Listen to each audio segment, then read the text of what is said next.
체육대회를 한번 갔던 적이 있어요. 그때 이제 아이들이 이제 어린 나이였죠. 그러니까 이제 초등학생이나 뭐 이런 시절이었는데, 근데 애들 보고 이제 노래를 막 시키니까 어떤 노래를 불렀냐면 애들이 아빠 힘내세요 이런 노래를 부른 거예요.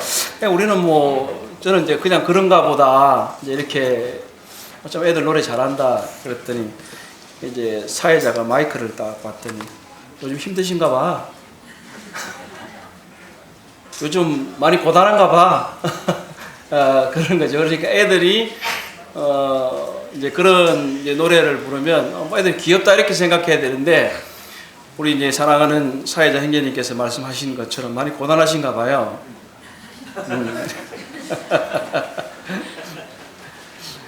오늘 이제 요한복음 14장에 있는 말씀을 통해서 예수님이 남겨주신 선물이라는 제목을 가지고 함께 말씀을 나누게 됩니다.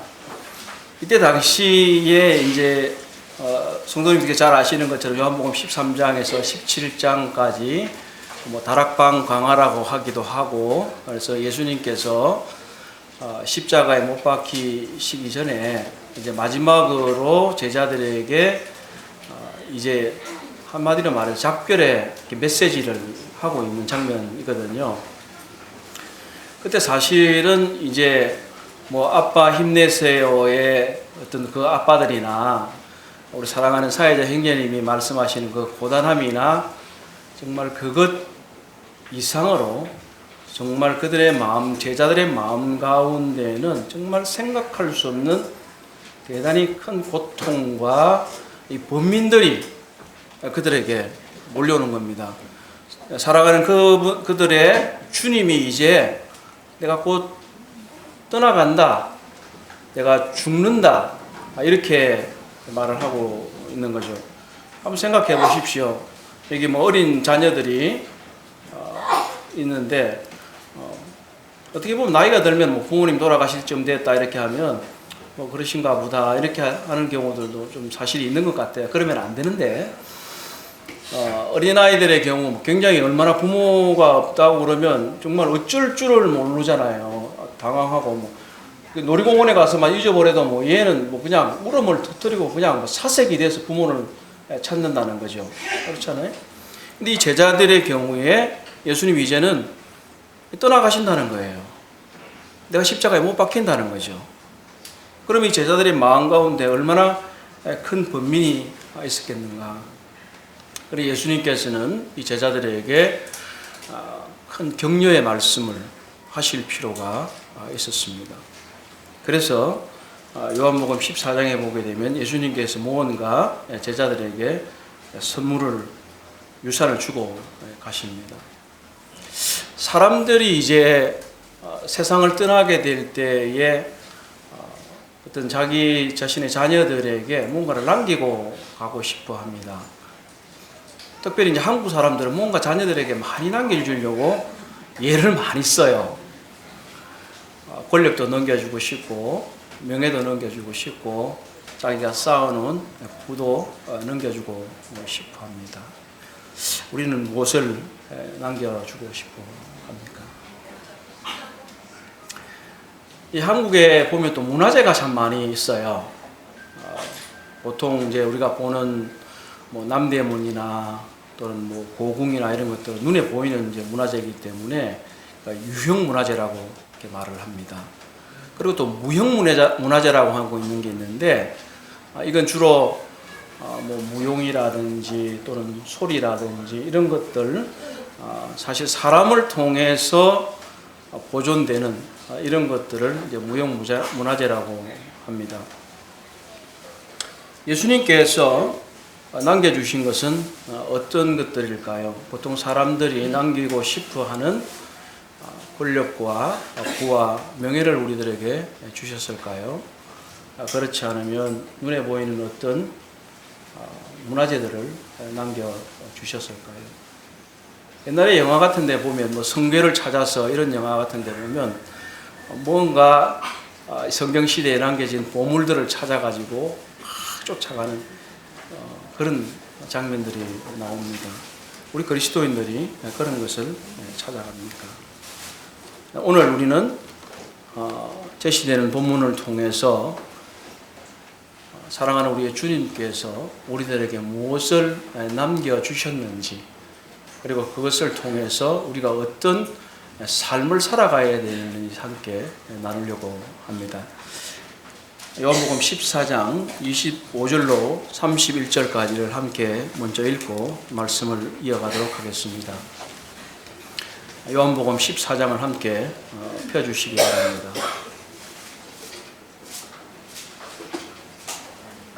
다 찾으셨죠? 내가부터 시작하겠습니다. 시작. 내가 아직 너희와 함께 있어서 이 말을 너희에게 하였거니와 보혜사 곧 아버지께서 내 이름으로 보내실 성령 그가 너희에게 모든 것을 가르치고 내가 너희에게 말한 모든 것을 생각나게 하리라. 평안을 너희에게 끼치노니 곧 나의 평안을 너희에게 주노라. 내가 너희에게 주는 것은 세상에 주는 것 같이 아니하리라. 너희는 마음에 근심하지 말고 두려워하지도 말라. 내가 갔다가 너희에게로 온다 하는 말을 너희가 들었거니와 나를 사망하였다 하면 내가 아버지께로 감을 기뻐하였으리라. 아버지는 나보다 크심이라. 이제 일이 일어나기 전에 너희에게 말한 것은 일이 일어날 때에 너희로 믿게 하려 함이라.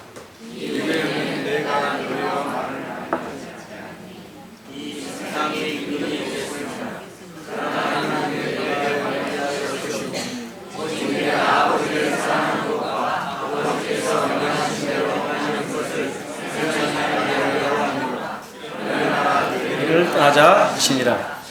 중간에 제가 안 읽으니까 안 읽어야 되는 줄 알고 소리를 작게 하셨죠. 그렇지 않습니다.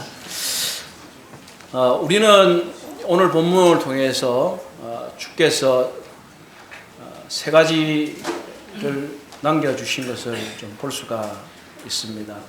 사실 요한복음 13장에서 17절에 보게 되면 몇몇 가지 좀 중요한 자를 볼 수 있는데 그걸 한번 먼저 보고 제가 또 말씀을 이어가도록 하겠습니다.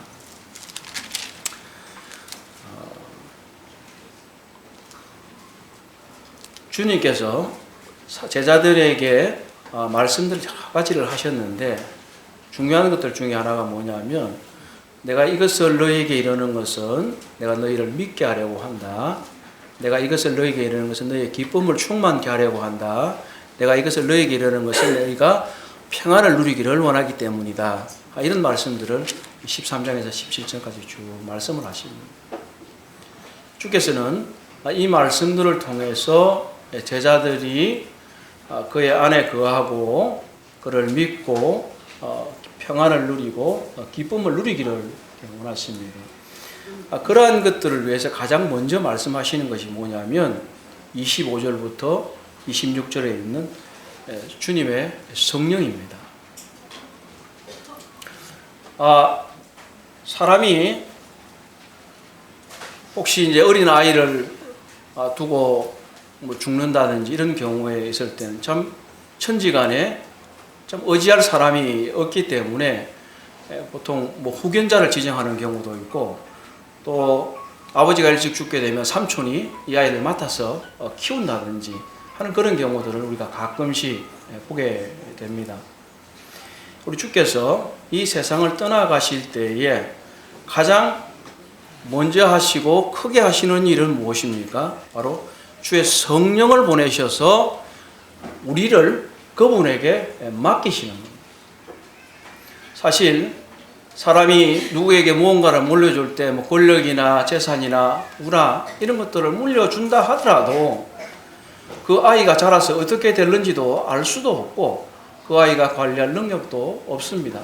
그러나 그런 눈에 보이는 자산보다도 더 좋고 더 훌륭한 것은 뭐냐면 그에게 믿을 만한 사람을 붙여주는 겁니다. 이와 같이 주께서는 우리들에게 다른 하나님의 한 위격이신 성령님을 자신의 사랑하는 사람들에게 보내주심으로 말미암아 함께 하시도록 합니다. 이것이 바로 사랑하는 제자들에게 주시는 가장 큰 선물이라고 하는 사실입니다. 요한복음 강화 중에서 앞쪽에 나오면 제자들을 사랑하시되 끝까지 사랑하시니라 이렇게 말씀하시는 겁니다. 무언가를 주고 남기고 하는 것은 사실 끝까지 사랑하는 건 아닙니다. 그것은 언젠가는 다 소모되어지는 거고 없어지는 겁니다. 그러나 주의 성령께서 우리와 함께 하실 때에는 이 일에 관해서는 끝까지 우리의 삶이 끝날 때에는 물론이고 영혼까지 함께 하시기 때문에 우리의 가장 안전한 보장이 된다고 하는 사실입니다.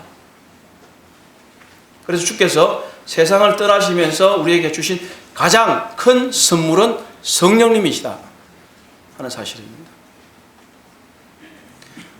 우리는 사람들이 재산을 물려받거나 어떤 것을 물려받아 잘 사용해서 그걸 잘 관리해서 그것을 번성시키기를 원하고 더 잘 살기를 원합니다.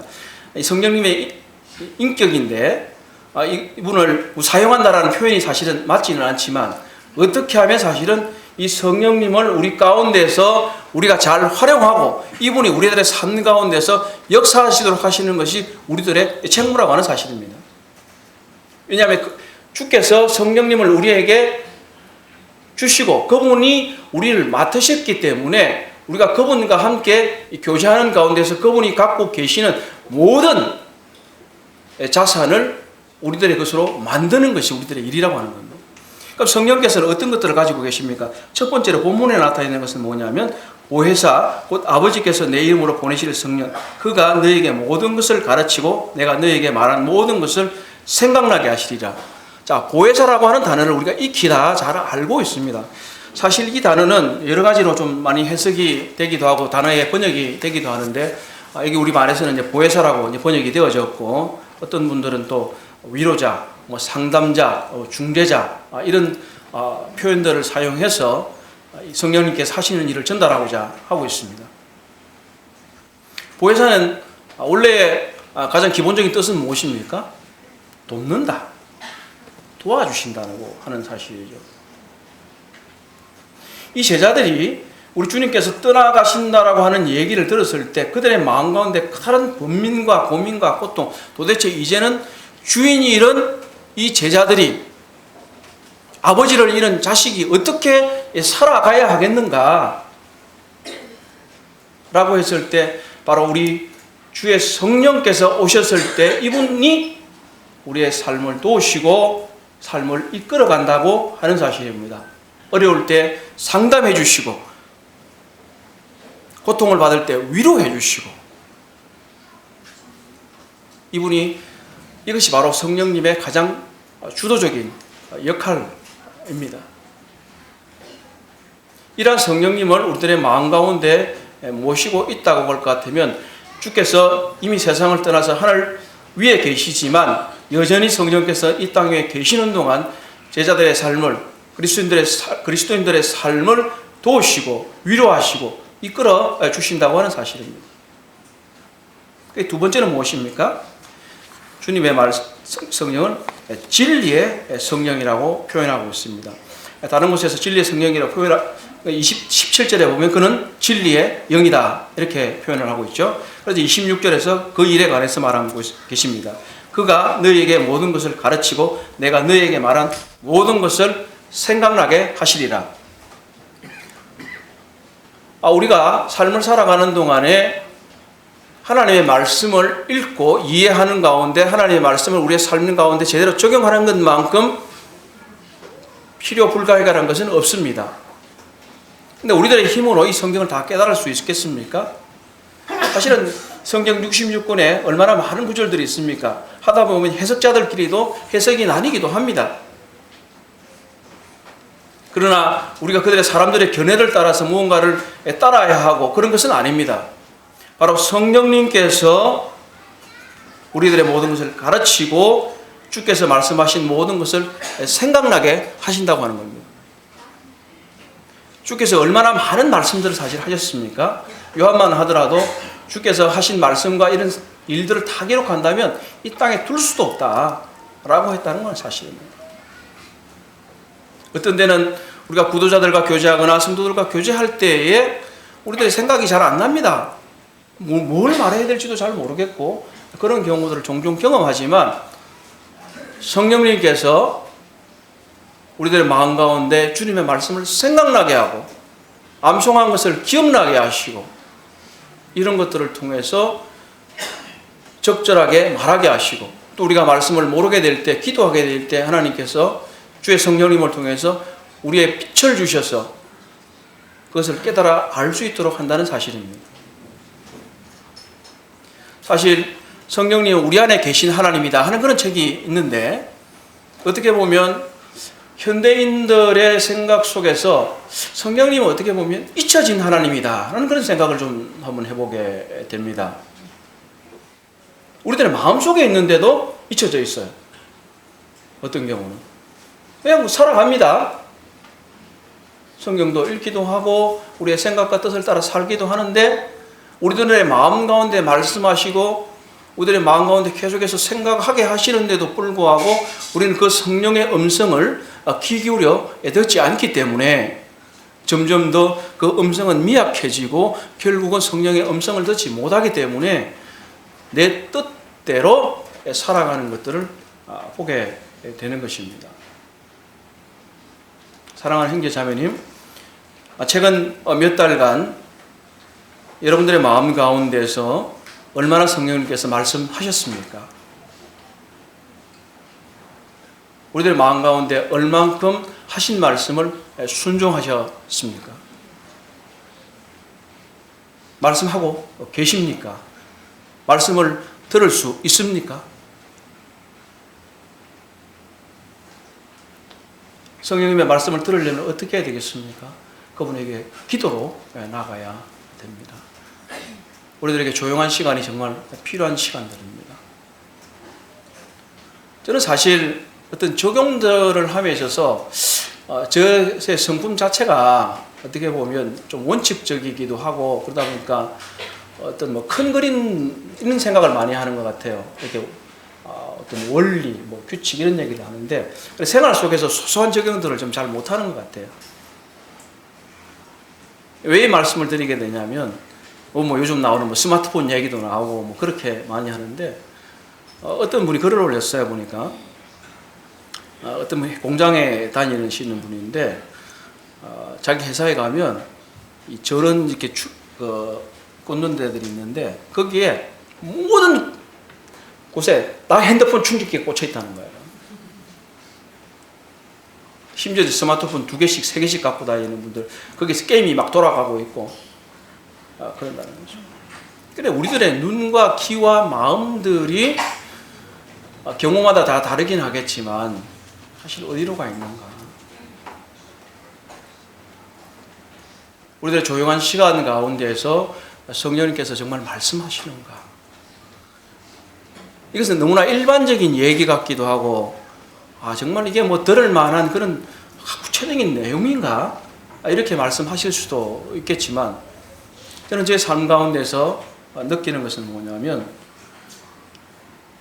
주님께서 이 땅을 떠나가실 때 우리들의 가장 든든한 후견자인 성령님을 우리 곁에 또는 우리 마음에 두셨는데 이분과 소통하지도 않고 이분에게 묻지도 않고 이분이 하시는 말씀도 듣지도 않고 그냥 내 생각과 내 뜻대로 내가 결정하는 대로 나아간다고 할 것 같으면 이게 주님의 뜻하고는 너무나 다른 삶을 우리들이 살아가고 있다고 하는 사실입니다.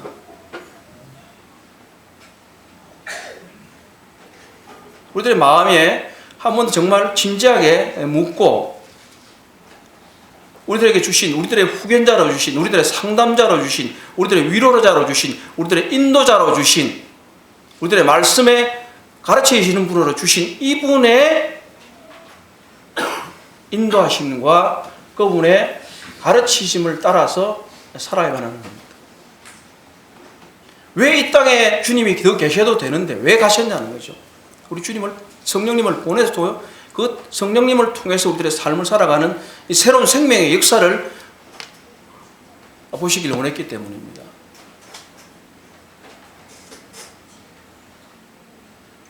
우리들의 가장 든든한 후원자여 우리들의 가장 가까이 있는 분입니다. 내 아내가 내 자식이 가장 가까이 있는 것 같지만 사실은 그렇지는 않아요. 그들이 내 마음 가운데 있다고 하지만 그들은 육신을 갖고 있기 때문에 내 옆에 그냥 있는 거예요. 그러나 성령께서는 나의 중심 가운데 계신 분이라고 하는 사실입니다. 이 사실을 우리들의 생각과 마음으로 인식하시고 느끼고, 그리고 우리들의 느끼고 인식하고 한 것을 통해서 우리들의 이 손과 발이 성령님의 지시하심을 따라서 움직여 가야 하는 겁니다. 저는 이 일에 관해서 강조하는 것이 지나치지 않다고 생각합니다. 우리들의 삶 가운데 정말 성령의 음성이 있는가? 성령의 역사가 있는가? 성령께서 말씀하시는가? 내가 듣고 있는가? 이 일에 관해서 진지하게 생각해 봐야 된다고, 그리고 느껴야 된다고 봅니다. 두 번째는 27절에부터 보면 평안을 너에게 끼치노니 나의 평안을 너에게 주노라. 예수 그리스도께서 이 땅을 떠나실 때 자기의 사랑하는 제자들에게 주신 두 번째 선물은 예수님의 평안입니다. 그냥 평안이 아니고요, 예수님의 평안이라고요. 세상이 주는 평안은 어떻습니까? 분명히 말씀하신 대로 세상이 주는 평안과 내가 중하는 평안은 다르다, 이렇게 말씀하시잖아요. 세상의 평안은요, 곤란한 일이나 고통이 없으면 평안한 거예요. 그렇죠? 평안할 수 있는 방법이 여러 가지 필요 없어요. 고통되는 거, 문제되는 거 딱 제거하면 그때부터 평안한 거예요. 그건 세상이 주는 평안이란 말이에요.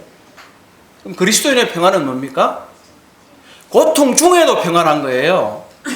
고통이 있음에도 평안한 거예요. 그게 주님이 주시는 평안과 세상이 주는 평안과의 차이입니다. 우리는 주로 평안을 구합니다. 평안을 주십시오. 근심과 걱정을 덜어주십시오. 기도할 때 뭐라고 기도합니까? 일이 없어지기를 기도하는 거죠. 그래야 평안하니까. 일이 없어지기를 기도하는 거예요. 문제가 없어지면 다 평안하니까. 근데 주님이 말씀하시는 건 그런 평안가 아니에요. 이 위험 중에도 평안을 구하는 거예요. 너희는 마음에 근심하지도 말고 두려워도 하지 말라. 평안에 가장 반대되는 요소가 뭐예요? 바로 이 근심과 두려움입니다. 참 우리는 많은 근심을 안고 살아갑니다. 세상이 두렵기도 합니다. 정말 내일이 어떻게 될지 모르는 분들도 계시고, 가족 안에서 우환이 있는 분들도 많이 계시고, 그렇다는 겁니다. 근심하지 않을 수 있겠습니까? 두려워하지 않을 수 있겠습니까? 그것이 제거되지 않는 한은 우리에게 평안이 없는 것처럼 보입니다. 그러나 그것이 제거되지 않더라도 평안할 수 있는 것이 주님의 평안입니다. 아마 쉽지는 않을 것 같습니다. 무척 어려울 것 같습니다. 그러나 14장 1절에 보면 뭐라고 말씀하십니까? 너희는 마음에 근심하지 말라. 하나님을 믿으니 또 나를 믿어라. 우리 하나님 믿잖아요. 주님이 나도 믿어라, 이렇게 말씀하세요. 나도 믿어라. 왜? 나의 평안을 너에게 주노라. 여기 손을 잠깐 놓으시고 16장 33절을 한번 보시죠. 이것을 너희에게 이르는 것은 너희로 내 안에서 평안을 누리게 하려 함이라. 세상에서는 너희가 환난을 당하나 담대하라. 내가 세상을 이겼노라. 우리가 평안할 수 있는 이유는 바로 주께서 세상을 이기셨기 때문입니다. 두 번째 32절. 보라, 너희가 다 각각 제 곳으로 흩어지고 나를 혼자 둘 때가 오나니 벌써 왔도다. 그러나 내가 혼자 있는 것이 아니라 아버지께서 나와 함께 계시느니라. 우리가 평안할 수 있는 일은 아버지께서 나와 함께 계시기 때문입니다. 우리들의 삶 가운데 근심하지 않고 두려워하지 할 수 있는 것은 우리들의 위경과 곤란과 고통이 사라졌기 때문에 평안할 수 있는 것이 아니라 바로 주님께서 세상을 이기셨기 때문에 우리가 담대할 수 있다고 하는 것이고, 또 하나는 아버지의 사랑이 우리 가운데 있기 때문입니다. 왜 주님의 평안, 자신의 평안이라고 말씀하셨습니까? 주님만큼 고통을 당하는 분이 있겠습니까? 우리 가운데. 그럼에도 불구하고 여전히 주님은 평안하셨습니다. 왜 평안하셨습니까? 그분은 늘 아버지와 함께 가까이 계셨기 때문에 그분은 평안을 갖고 계셨습니다. 그렇기 때문에 주님은 자신이 누리는 그런 평안을 내가 너희에게 끼치노니, 이렇게 말씀하십니다. 이 끼치노니 우리말이 어떤 좀 그냥 영향을 끼친다 이런 말처럼 비칠 수 있지만, 이것은 세번역에 보면 너희에게 남겨주노니 이렇게 말합니다. 남겨준다. 이것은 어떤 의미에서 유산과 같은 의미로 해석이 될 수도 있고, 또 법적인 그런 용어로도 쓰이는 그런 단어이기도 합니다. 그런 면에 있어서 본다고 할 것 같으면 이것들을, 주님의 평안을 우리에게 유산과 같이 우리에게 주는 것이라고, 또는 법률적으로 부여하는 것이라고 이렇게 볼 수 있습니다.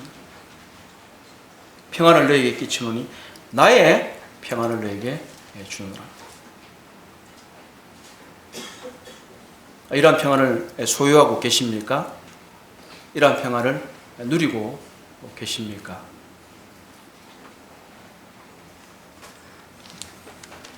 우리들 가운데 예수 그리스도께 주시는 평안 자체를 아마 소유하지 못하고 있는 분들도 여기에 계십니다. 정말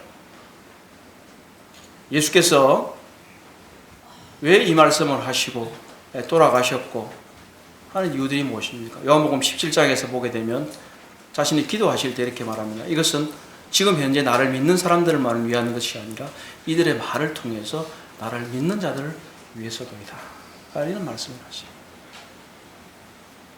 평안을 소유하지 못하고 계시다면 평안을 소유하실 수 있도록 예수 그리스도를 믿으시기 바랍니다. 소유하고 계시다면 누리시기 바랍니다. 28절 한번 또 보시죠. 내가 갔다가 너희에게로 온다 하는 말을 너희가 들었나니 나를 사랑하였더라면 내가 아버지께로 감을 기뻐하였으리라. 아버지는 나보다 크십니다. 제자들이 주님께서 가신다 그러니까 굉장히 슬퍼했어요. 그러니까 주님이 뭐라 그러시냐면 내가 아버지께로 감을 기뻐하였으리라. 나를 사랑하였더라면. 왜? 이전에 계시던 하나님 아버지가 누리던 그 영광된 복락의 장소로 다시 가시기 때문에 주님을 위해서 기뻐해야 된다고 하는 겁니다. 주님께서 이제 세상의 모든 고통을 끝내시고 아버지와 함께 계시던 창세전부터 누리시던 그 영광의 곳으로 돌아가시기 때문에 우리가 좀 더 박수를 쳐서 환영을 해드려야 되는데, 제자들이 자기를 떠나가니까 야, 이거 우리가 같이 있어야 되는데 이러고 있는 거예요. 우리가 주님을 위해서 기뻐하는 게 아니라 나 때문에 그래. 나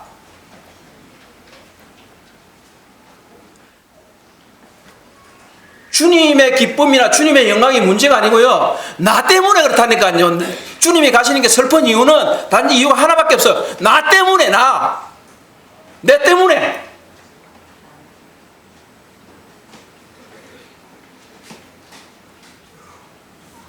우리는 자기 중심의 삶을 살게 되면 기쁨과 평안이 없습니다. 내가 더 가지고 싶고 내가 더 누리고 싶으면 평안이 없습니다. 내가 만약에 주님을 기뻐하면 주님의 주시는 평안을 누리게 됩니다. 근데 감사한 것은 뭡니까? 내가 갔다가 너에게로 온다 하는 겁니다. 내가 갔다가 너에게로 온다는 거예요. 우리들의 재림의 신앙은 놓지 말아야 할 가장 중요한 요소입니다. 왜 오늘날 많은 사람들이 고통스러워하고 괴로워하고 있습니까? 다시 오실 주님을 바라보고 있지 못하기 때문에 그렇습니다. 우리 처음 믿을 때 지금 연세 드신 분들은 구름이 시커멓게 해도 오늘 주님이 다시 오시려나 하는 마음을 가졌었어요. 사실은 저는 지금도 그래요. 괴로운가 봐요, 제가. 그렇지 않다 하더라도 우리 주님 다시 오신다는 약속을 갖고 있습니다. 나 중심이 아니라 우리 주님을 생각하고 주님이 주시는 걸 생각하고 하면 우리는 평안을 누릴 수 있습니다. 계속해서 나에게 집중하고 내 주변의 사람에게 집중하고 내가 가진 것에 집중하고 이렇게 하니까 평안을 못 누리는 거예요. 나에게 집중하지 마시고 주님께로 집중하십시다. 그럼 주님이 평안을 주실 겁니다. 먼저는 주께서 성령을 주셔서 우리들의 든든한 후견자로 삼으셨고 또 그리고 주님이 가지시고 계시는 평안을 우리에게 주셨습니다. 세 번째 29절부터 31절까지는 주님이 제자들이 가졌던 그 믿음을 더욱 강하게 가질 수 있도록 도와주신다는 사실입니다. 29절 이제 일이 일어나기 전에 너희에게 말한 것은 일이 일어날 때에 너희로 믿게 하려 합니다. 13장 19절 지금부터 일이 일어나기 전에 미리 너희에게 일러두면 일이 일어날 때에 내가 그인 줄을 너희가 믿게 하려 합니다. 주께서 이 말씀을 미리 말씀하시는 이유들은 첫 번째는 내가 그인 줄 믿게 하려 함이라. 두 번째 너희들이 더욱 믿게 하려 함이라. 주님이 이 여러 말씀들을 하신 이유는 바로 예수께서 바로 메시아시다, 바로 그분이시다 하는 것을 믿게 하시려는 것이고 또 이 제자들이 이러한 일들이 일어날 때 예수 그리스도를 팔고 십자가에 못 박히실 조차도 여전히 너희가 믿음 가운데 있게 하려 내가 이 말을 하고 있다고 하는 사실입니다. 우리들 삶 가운데 위경 가운데 여전히 여러분들의 삶의 주인은 예수 그리스도라고 믿으십니까? 그리고 여전히 우리들이 믿음을 갖고 있습니까?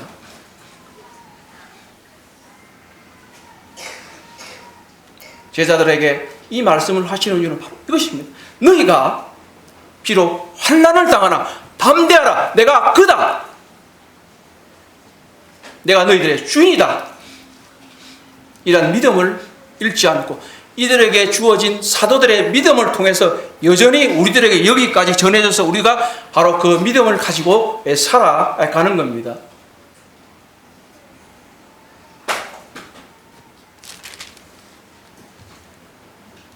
(30절과) (31절에) 있는 내용들은 그렇게 많이 다룰 내용들은 없습니다.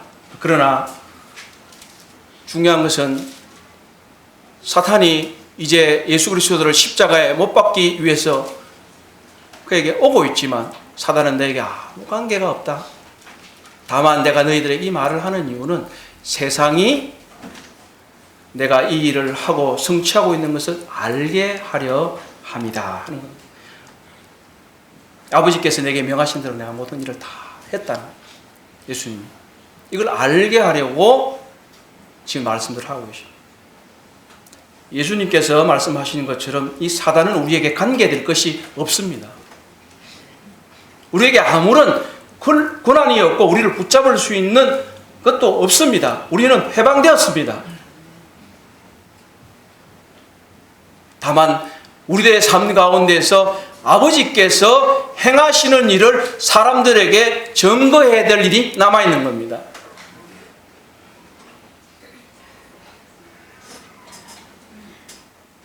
사랑하는 형제자매님,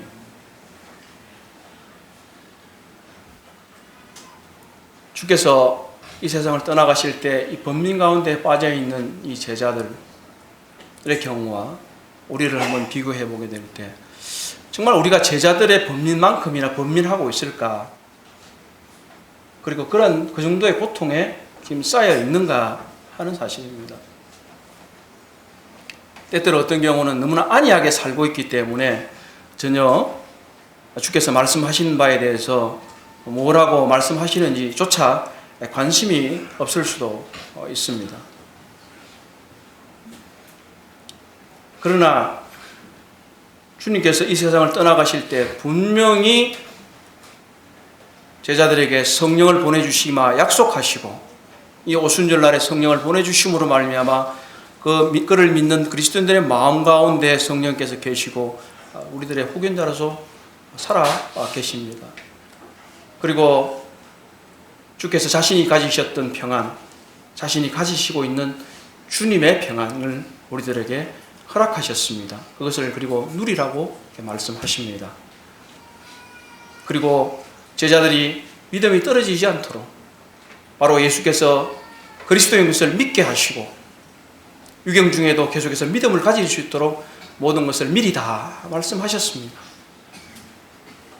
주님 말씀하신 너희가 세상에서 환난을 당하나? 당한다고 말씀하십니다. 미리 다 말씀하셨습니다. 그러나 믿으라 라고 말씀하십니다. 주께서 우리에게 주신 성령님 그리고 주님의 평안 그리고 제자들의 믿음을 우리가 여전히 소유하고 있고 그것을 누리고 있고 그것을 살아가십시다. 주님께서 이런 것을 주셨습니다. 저는 여기서 하나 좀 더 추가하고 싶은 것은 뭐냐면 주께서 이런 것들을 남기셨는데 우리들의 삶 가운데서는 무엇을 남기고 가십니까?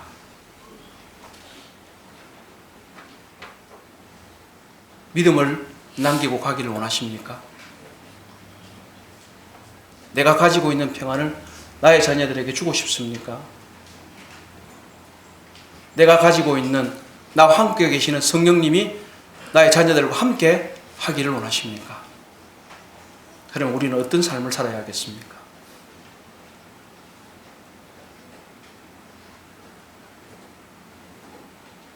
우리들 삶이 무엇을 남기고 갑니까? 우리들의 애속 담은 호랑이는 죽어서 가죽을 남기고 사람은 죽어서 이름을 남긴다는데 이름을 남기시겠습니까? 주님을 남기시겠습니까? 우리는 우리의 이름이 사실은 사라지도록 해야 된다는 게 저는 제 생각입니다. 내가 한번 살다 갔는데 뭐 굳이 또 남길 건 뭐 있습니까? 주님의 이름이 남고 주님의 평안이 남고 주님의 성령이 남으시고 우리들의 믿음이 남기를 기도하는 것이 더 맞다고 여겨집니다. 사랑하는 형제자매님, 우리들의 가지고 있는 권력과 부와 명예를 남기도록 애쓰지 마시고 우리들의 자녀들에게 믿음을 남깁시다. 우리들이 함께 하시는 성령님께서 그들과 함께 하도록 기도합시다. 기도하겠습니다.